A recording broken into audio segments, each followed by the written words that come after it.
আমি ঈদ করতে পারি না, পেমেন্ট নাই, আর ওরা ওরা নিয়ে আনন্দ ফুর্তি করে করতেছে। তা আল্লাহ এদের জন্য উপরে একজন আছে, স্বয়ং আছে, বিচার তো তার কাছে দিয়ে রাখছি, এটা বিচার করতেই হবে।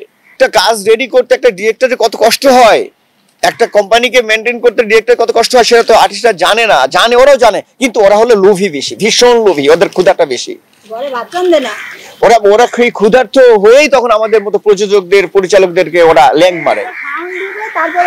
তো সেই ক্ষেত্রে যাক, রিয়াজের ব্যাপারটা মিটার হয়ে গেছে, রিয়াজের ব্যাপারটা এটা যে গেছে ফার্স্ট, কিন্তু অপু বিশ্বাসের বিষয়টা আমি আসলে এটা আমি খারাপ লাগছে। অপু বিশ্বাসের না, আমি ওটা নিয়ে অপু বিশ্বাসের কথা হয়েছে, ও বলছে ভাই আমার কোনো দোষ নেই, অপু বলছে আমি কোনো দোষ নেই, মানে ও তো খুব চালাক মেয়ে, অপু বিশ্বাস খুবই চালাক, ধরি মাছ নাচুই পানি।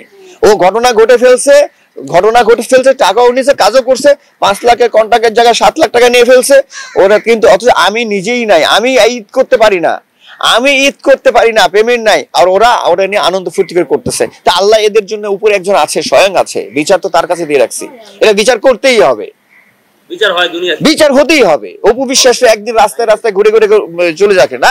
আর সুমির ব্যাপারটা যে আমি মনে করি অপু বিশ্বাসের উচিত সুন্দরভাবে সম্মান থাকতেই, মিডিয়ার কাছে না যাইতেই, মাখামাখি না হওয়ার আগেই উচিত মিটমাট করে ফেলা, এবং সিমির অধিকার, সিমির চ্যানেল এবং সিমির হলো টাকা পয়সা যা ক্ষতি হয়েছে এটা দিয়ে তার কাছে এটা করে উচিত।